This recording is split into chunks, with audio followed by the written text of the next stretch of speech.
tell me a little bit about the abdominal pain that you've been experiencing?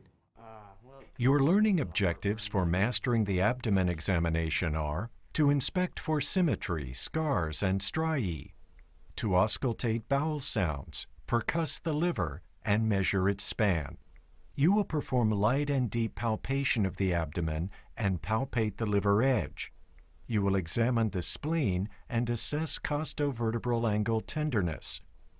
You should be skilled at assessing for guarding and rebound tenderness, and be able to listen for and identify abdominal and inguinal bruits.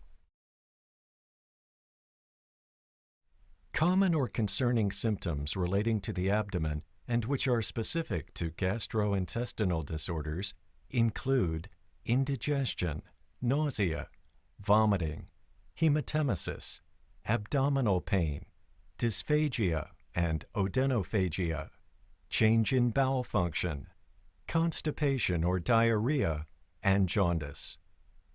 Common or concerning symptoms relating to the abdomen and which are specific to urinary and renal disorders include suprapubic pain, dysuria, urgency or frequency, hesitancy, decreased stream in males, polyuria or nocturia, urinary incontinence, hematuria, kidney or flank pain, and ureteral colic.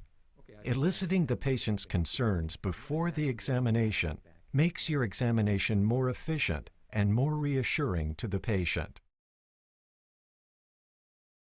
Before beginning, let's review the anatomy of the abdomen.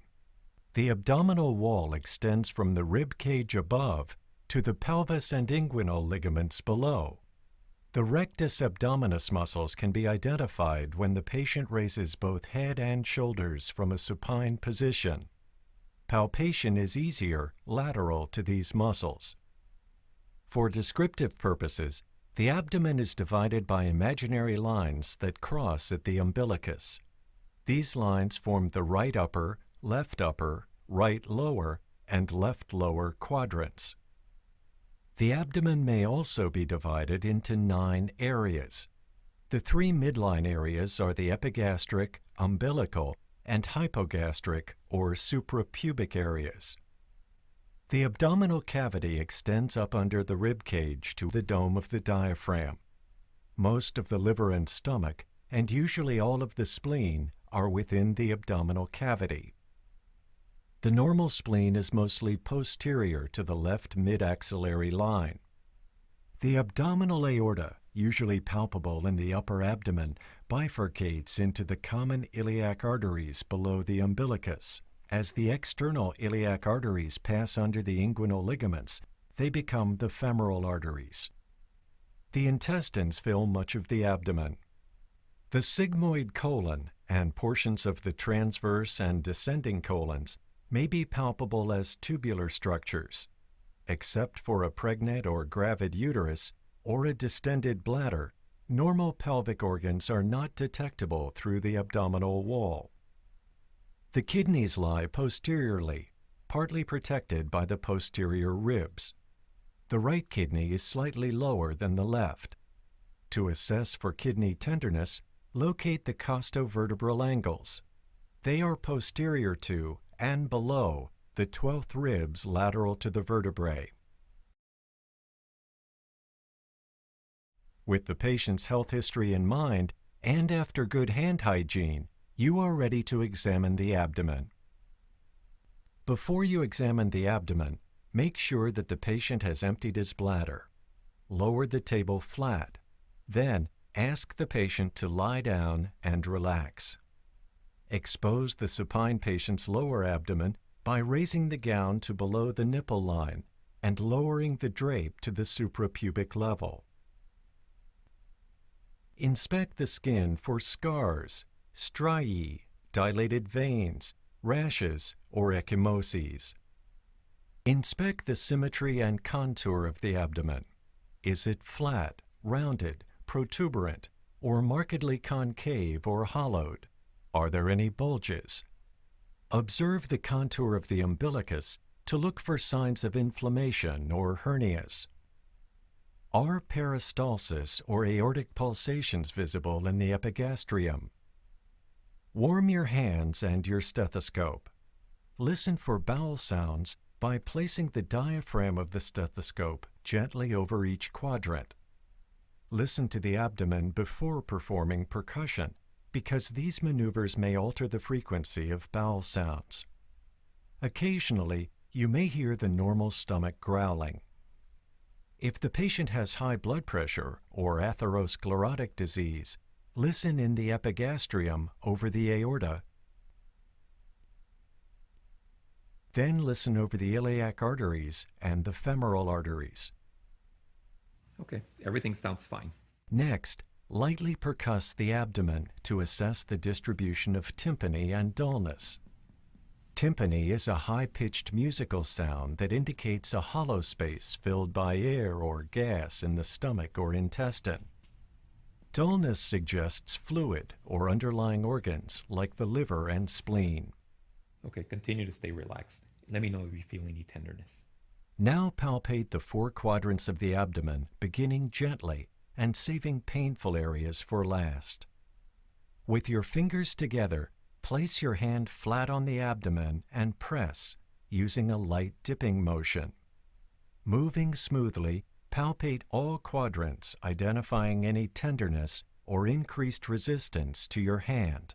Observe the patient's face closely for indications of tenderness or discomfort. Okay, take some slow, deep breaths for me, please, and just try to relax as much as you can. If the abdominal muscles are tense, try to relax the patient and palpate gently again. Having the patient flex the knees is often helpful. Then, palpate by pressing more deeply in all 4 quadrants as you feel for any masses or tenderness, placing one hand on top of the other. Watch closely for signs of an acute abdomen from inflammation of the parietal peritoneum or peritonitis. Signs include abdominal pain with coughing, rigid or board-like abdomen, guarding, rebound tenderness, and percussion tenderness. Percuss the span of the liver. First, locate the midclavicular line. Use a light to moderate percussion strike. Starting at a level below the umbilicus in the right lower quadrant in an area of tympany, percuss up toward the liver. Identify the lower border of dullness in the midclavicular line.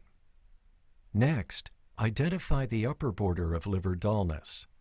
Starting at the nipple line, lightly percuss from lung resonance down toward liver dullness.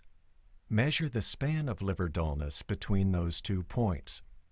The normal liver span in men is shown here, and it is generally greater in men than in women. To palpate the liver, place your left hand behind the lower thorax, lifting up the 11th and 12th ribs overlying soft tissues. Place your right hand just below the right upper quadrant, lateral to the rectus abdominis muscles, and well below the lower border of liver dullness. Breathe deeply for me, please. Press gently into the abdomen, and as the patient breathes in deeply, try to feel for the liver edge as it moves down to meet your fingertips. If possible, let the liver slip under your finger pads as you feel its anterior surface. You often need to try again, moving your fingertips closer to the costal margin. The hooking technique may also be helpful. Standing to the right of the patient's chest, place the fingers of both hands below the border of liver dullness and press in and up toward the costal margin. Ask the patient to take another deep breath. Take another deep breath for me, please. To assess for tenderness when the liver is not palpable, place your left hand flat on the right lower rib cage and gently strike it with the ulnar surface of your right fist. Ask the patient to compare the sensation compared to this side. When a spleen enlarges, it expands anteriorly, downward, and medially, often replacing the tympany of stomach and colon with the dullness of a solid organ. It then becomes palpable below the costal margin. To palpate the spleen to assess its size, reach over and around the patient with your left hand to support the left lower posterior rib cage and overlying structures. Place your right hand below the left costal margin and press in with your fingers toward the spleen. Take another deep breath. When the patient takes a deep breath, try to feel the spleen as it comes down to meet your fingertips. The tip of the spleen is palpable in only 5% of normal adults. Alternatively, ask the patient to turn onto the right side with the legs somewhat flexed at the hips. In that position, gravity may bring the spleen forward and to the right into a palpable location. To help detect splenomegaly, an enlarged spleen, percuss the left lower anterior chest wall roughly from the border of cardiac dullness at the sixth rib to the anterior axillary line and down to the costal margin. This is an area called Traub space. As you percuss along this route, note the lateral extent of tympany. If tympany is prominent, especially laterally, splenomegaly is not likely. Then ask the patient to take a deep breath and percuss again. When spleen size is normal, the percussion note usually remains tympanitic. Let it out. Okay. When the spleen is enlarged, tympany often changes to dullness. Dullness is a positive sign. It may be falsely positive, but its presence means you should perform careful palpation. Normally, kidneys are not often palpable, but learning the techniques for examination helps you distinguish enlarged kidneys from other enlarged organs and abdominal masses. To palpate the left kidney, move to the patient's left side and place your right hand behind the patient, just below and parallel to the right 12th rib with your fingertips just reaching the costovertebral angle. Lift, trying to displace the kidney anteriorly. Place your left hand gently in the left upper quadrant, lateral and parallel to the rectus muscle. Now ask the patient to take a deep breath. At the peak of inspiration, press your left hand firmly and deeply into the left upper quadrant, just below the costal margin, and try to capture the kidney between your hands. Ask the patient to breathe out and then stop breathing. And hold your breath. Slowly release the pressure of your left hand, feeling at the same time for the kidney to slide back into its expiratory position. If the kidney is palpable, assess its size, contour, and any tenderness. To capture the patient's right kidney, return to the patient's right side and use your left hand to lift up from the back and your right hand to feel deep in the right upper quadrant. Proceed as before. A normal right kidney may be palpable, especially when the patient is thin and the abdominal muscles are relaxed. Okay, I'm going to examine the aorta for you. Can you take a deep breath in slowly and let it out for me? To assess the aorta, press the upper abdomen slightly left of midline and feel for the aorta's pulsations. Now, try to assess the width of the aorta, especially in older smokers at risk for abdominal aortic aneurysm.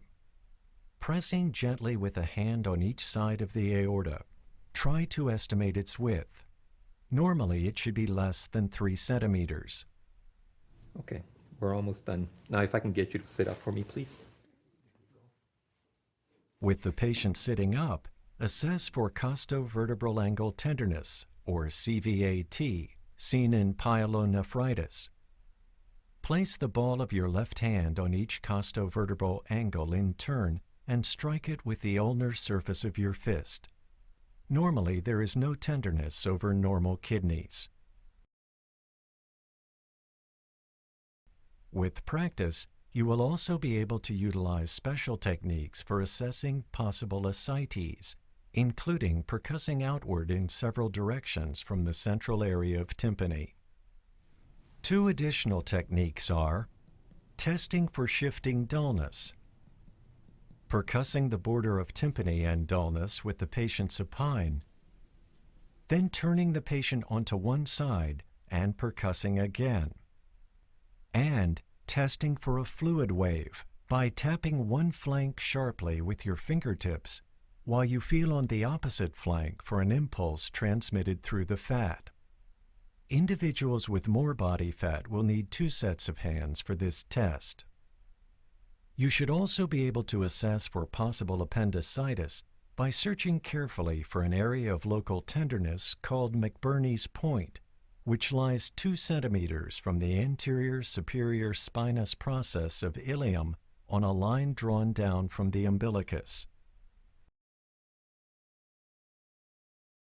For all your findings, a clear, well-organized clinical record, employing language that is neutral, professional, and succinct, is one of the most important adjuncts to patient care. The abdomen is protuberant with active bowel sounds. It is soft and non-tender.